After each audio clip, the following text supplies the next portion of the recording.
Hey guys, welcome to another blog. আপনারা সকলে কেমন আছেন? আশা করি সকলে ভালো আছেন এবং সুস্থ আছেন। আমরাও সকলে ভালো আছি। নতুন বছরের অনেক অনেক শুভেচ্ছা রইল আপনাদের সকলকে। তো সকাল সকাল আমাদের এখানে হাঁড়ি বসে গেছে উনুনে। আজ সকাল থেকে উঠে আমাদের রান্নার তোড়জোড় লেগে গেছে, তার কারণটা আমি কিছুক্ষণ পরেই বলছি। এদিকে দেখো সমস্ত রকম সবজি কাটা হয়ে গেছে।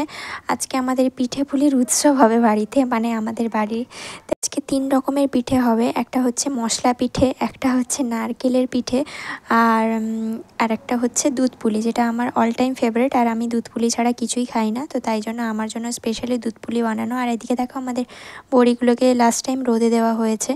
এদিকে আমার নারকেল কোড়া হয়ে গেছে। আর চলো এবার বসি তাহলে। দেখো এখানে আমি কেমন উটের মতো করে বসে আছি। আদি এই ক্লিপগুলো নিয়েছে। আমি বেলছি আর দিদা মানে পুরটাকে মুড়ছে। পুরও দিয়েছি আমি। তো দিদা যখন একা পারছে না, তো আমিও একটু দিদার সঙ্গে হেল্প করছি, কারণ আগে থেকে বেলে রাখলে একটু অসুবিধা হবে। আর এত তোড়জোড় তার কারণ হচ্ছে আমরা কিছুক্ষণ বাদেই যাব মামা বাড়িতে। কিছু দরকার আছে, আর দরকারগুলো পরে পরে আপনাদের সঙ্গে শেয়ার করব। আশা করি সামনের ব্লগগুলো আপনাদের খুবই ভালো লাগবে, কারণ সামনেই হতে চলেছে আমার একটা শুভ অনুষ্ঠান, অনেক বড় অনুষ্ঠান আমার জীবনে। তো দেখো এখন আমি রুটিগুলোকে, এই দেখো এই পাগলের মতো নিচ্ছে কেমন ক্লিপগুলো। যাই হোক, আমি এখন মানে ময়দাগুলোকে বেলে নিচ্ছি, এরপর পুরগুলো আমি মুড়বো। তো কয়েকটা হয়ে গেছে, মানে এটা হবে মশলা, মানে সিঙ্গাড়া টাইপের পিঠা। আর এরপরে যেটা হবে, এর মধ্যে নারকেলের পুর দেওয়া হবে, মানে সাতপুরি যেগুলোকে বলা হয়। এগুলো ছাঁকা সাতপুরি হবে, মানে ভাপা সাতপুরি নয়, যেটাকে তেলে ছাঁকা হয়, ওই সাতপুরিগুলো হবে। আর এদিকে দেখো আদি পড়তে বসার নাম করে কি করছে। তো চলো এবার খাওয়া দাওয়া করে নিই। আর দিদা আর দাদু আজকে উপরে খাচ্ছে রোদের মধ্যে, কারণ নিচে একেবারেই রোদ লাগে না। তো দাদুকে প্রথমে খেতে দিয়েছে, তারপর দিদা বসবে খেতে, তারপর একে একে ভাইকেও খেতে দিব, আর আমরাও খেতে বসবো। এখন প্রায় 11:30 12টার মতো বেজে গেছে। তো মা দেখো লাস্ট টাইম এই ইয়েগুলোকে ভেজে নিচ্ছে, আরও একবার হবে, তারপরে দুধ পুলিটা বসিয়ে দেবে। আর মাও তাড়াহুড়োর মধ্যে আছে সকাল থেকে, আমিও কিছু খাইনি। দেখো এখানে খেতে দিয়ে দিলে যেটা হয়, ওর সঙ্গে থালা নিয়ে বসে থাকবে, লাস্টে সব ভাতগুলো ফেলবে।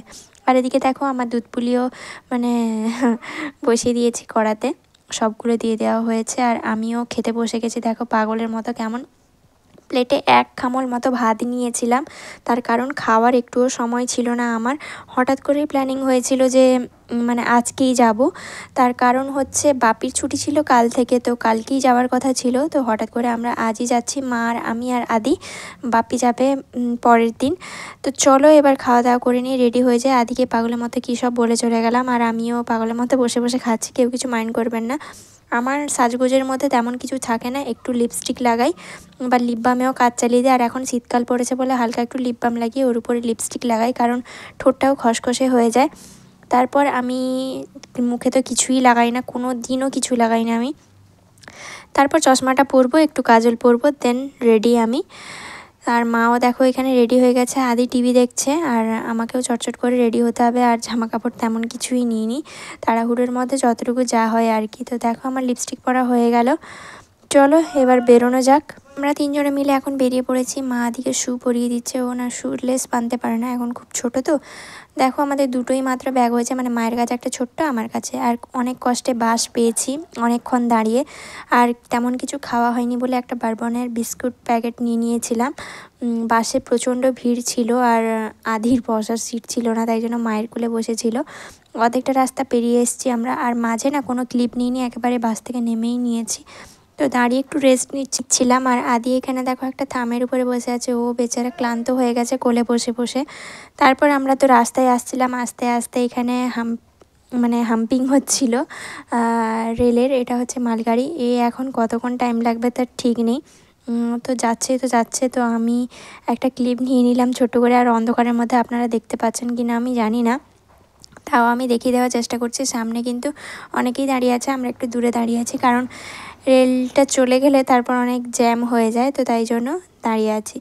তারপর তো চলে এসেছি আমরা ঘরে, আর এসে প্রচণ্ড ক্লান্ত হয়ে গেছে। আর আজকে দেখো খালি গায়ে এখানে ঘুরছে, জামা প্যান্টও চেঞ্জ করেনি। তো চলো এবার একটু খাওয়া দাওয়া করে নিই, কারণ সকাল থেকে ঠিকঠাক খাওয়া হয়নি। এখন বসে গেছি খাওয়া দাওয়া করতে, আলুরদম আর পরোটা সবাই মিলে এখন বসছি খেতে। তো চলো আজকের ব্লগটা তাহলে এইখানেই শেষ করছি, আর শরীর টানছে না। তো চলো, ব্লগটা ভালো লাগলে অবশ্যই একটা লাইক, কমেন্ট এবং শেয়ার করে দেবেন। আর আপনি যদি আমার চ্যানেল নতুন হয়ে থাকেন অবশ্যই আমার চ্যানেলটা একটু সাবস্ক্রাইব করে যাবেন, যাতে পরবর্তী ভিডিওগুলো আপনাদের দেখতে কোনো অসুবিধা না হয়। তো চলুন, আজকের মতো টাটা, বাই বাই। আবার দেখা হচ্ছে একটি নতুন ব্লগের সঙ্গে। আর সকলকে নতুন বছরে অনেক শুভেচ্ছা।